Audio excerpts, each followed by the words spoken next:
Pleasure now for the first time on Humboldt State Tonight to welcome Brian Morris, new addition to the HSU Lumberjacks, a guy who's been talked about a lot.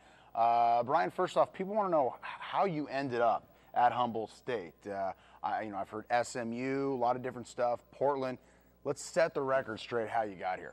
Well, Ernie, pretty much. Okay, Ernie I Spadis, knew Ernie from Portland. We played on the same AAU team, and I was looking for a school, and he was like, you should come out here and be my big man. So I was like, okay, and now you were at SMU, correct? Yes. Out of high school? Yes, I went to SMU out of high school. What was that experience like?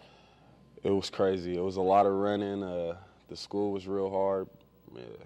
I mean, it's a private school in Fort Worth? Yeah. Now, I imagine a private school in Fort Worth, Texas, and a state school in Arcata, California, a little bit different? Yeah.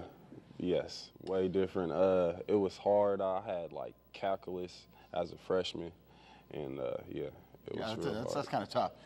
And then my understanding is coaching staff. I mean, you had a very successful year on the basketball court there, correct? Yeah, I think I averaged 8 and 8 as a freshman. So very good year, but then coaching staff, some changes, which a lot of people don't understand.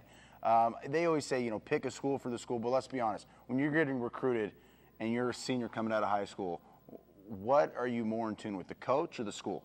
The coach, because that's who I'm going to spend most of the time with, and he has to have a good feeling with my mom and stuff, so it was the coaches. And once they got fired, I was kind of lost. I decided to go to North Idaho for a year instead of going to a D1 and sitting out. I wanted to play, and I went there and had a little trouble with the coach, but I was off to a good start. I think I was averaging 25 and 12, and me and the coach got into it one day, and just couldn't quite get along. Yeah. Huh? So eventually you're there, and then tell us about the junior college experience, and then of course Ernie, and then I'm sure at some point, did you make that first call to Coach Kinder and Coach Wood? Did they call you? Was it Ernie? Was it Old Man Spada, the vegetable king of the Northwest? Who initiated things?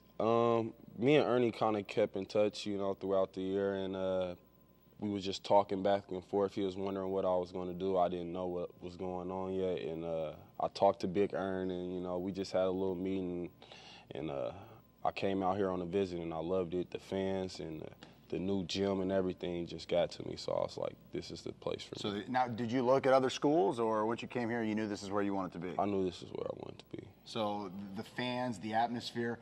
Now, when you came on your recruiting trip, I assume that was the East Gym, right? Yes, that was the East Gym. I think it was like the conference tournament. Okay. Yeah. So playing in front, you saw those rabid fans, of course, and that's obviously, that's been come over here to the new arena, the fans. What's it like being on the other side and instead of sitting watching or seeing the fans? Now they're cheering for you. That's got to be a lot of fun. Oh, it's fun. It's great. It just gives me a boost of energy just to go out there and play hard, and I just love the fans. I play for the fans. That's right. All right, fans like that. Now, last year, talk about it. Everybody, who's the big guy on the bench? Who's the big guy on the bench? Because obviously it's a community. People want to know who everyone was. How tough was it for you last year sitting and watching the team? Oh, that's the most painful thing. Besides my meniscus tear, it was like the most painful thing for me because I wanted to be out there to support my team and help them, But I had to sit out. Sit and wait and keep grinding. And then how often during games? Because let's be honest, the HSU faithful are not shy. Do they come up and, who are you? Yeah, they say that every game, before every game now, too. So, I love the fans, so it's no problem for me to talk to them. We'll talk about that. I've got a chance to see you play twice now. Unfortunately, I had to miss some games earlier, and you guys were on the road. But the UCLA game, I loved your attitude, getting heckled by the fans down at UCLA, and you took that as the ultimate compliment, right? Oh, yeah. Once the fans talk about you, you're doing something good. So, I just continued to do stuff good and rebound and score, and it was just kept talking. And then, of course, we loved it the other night against Sonoma State, which was unfortunately the highlight of the whole game. You came out, I think it was Brian Morris 9, Sonoma State 0. You were having fun, and then things kind of just fell apart. But talk about that early feel of getting it all done in front of the home Jack fans. Well, that was my first game starting, and it just felt good. The ball was coming off my fingertips right, and I just thought everything was going in. Talk about your adjustment to Humboldt State. Obviously, they're a run and gun team. You're kind of more of a traditional big man. You do it all. You're a heck of a player in the post. What's the mix been like with you and the style of play for the Lumberjacks? Well, I think it's kind of I got hurt, so I'm getting back in the flow with the team. So it's like they're not used to having a big man that posts up strong. So we just, getting familiar with each other, and it's getting better and better. I mean, I think I've been around Humboldt State basketball quite a few years now, but I want to say 11 or 12. So it's been a while from a student and then into the broadcasting. But I mean, you are true, the first legitimate big man that has been here since 1998. So getting in the mix now. What about Tom Wood and Steve Kinder? I'm sure for them it's a new go having a guy who can show all the moves underneath. Yeah, they're a great coaching staff. Talk about the knee. How's the knee? Is the knee coming along? The knee is coming along good. I went and saw Dr. Kosh, and he said everything is fine. I'm going to finish out the year strong.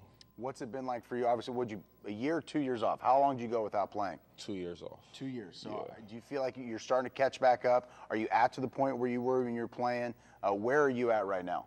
I'm not where I want to play. I still got some things I got to get in shape and a little bit more things I want to work on, but it's slowly getting there. Taiwan was the first tournament or game that I played in 2 years, and I mean, I played strong out there. I just got to bring that energy into this season. When Brian Morris is 100%, what can the Lumberjack fans expect to see? Rebounder, a groundhog dog, just in there getting everything. All right. What's the best thing the fans can say to you on the court? Because I know you're listening. I can hear you to the fans. What's the ultimate compliment? Because they can't heckle you on the home court. Oh, just applauding and screaming. Yeah. Fair enough. Headband or no headband? I know I wanted to know. You took it off the other night. Was it a psychological thing, or were you going out sweating enough? Bad, I'm taking it off. Okay, so you're going to start every game with it. Yeah, I'm going to start with it, and if I start playing bad, I'm taking it off. We'll keep it on that. Brian Morris, thank you so much for stopping by. There he is, Brian Morris of the HSU Lumberjacks. Humboldt State Tonight continues right here.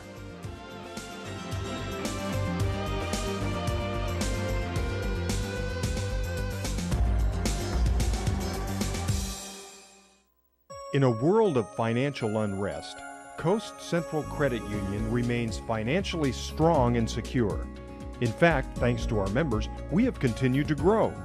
Whether you need to borrow money or need another financial service, we'll always be here for you, and you'll sleep easier at night. Isn't it time you talk to a real local lender? Coast Central Credit Union. It's time to get excited about your mattress, because at Vern's Furniture, a great night's sleep has never been more comfortable or a better value. Vern's Furniture features Englander mattresses. From advanced coil systems to innovative foam technologies, Englander combines old-world craftsmanship with eco-friendly materials to create the most durable, comfortable sleep system for the money. You'll want to tell everyone about the new mattress you got from Vern's Furniture. Vern's Furniture, 5th and G Streets, Eureka. Do you like authentic New York-style pizza? Come down and enjoy Big Pete's Pizza in Arcata on the corner of 15th and G Street, or our new Eureka location off the 101 on 5th and R Street. Big Pete's has 12 beers on tap, 10 big flat-screen TVs, and arcade games for the kids. Call us up for delivery anytime and let us bring you the finest pizza the North Coast has to offer. That's right, we deliver. Call us in Arcata at 826-1890 or in Eureka at 441-1151.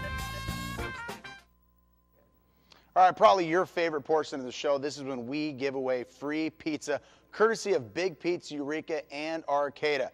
Question this week, the DeBaney Classic. They've been playing it for years now. How many times have the Humboldt State Lumberjacks lost in the DeBaney Classic? Send your questions to JB, or your answers rather. I'll ask the question. JB@jbmathers.com. A winner will be picked, and you'll get free pizza, courtesy of Big Pete's Pizza.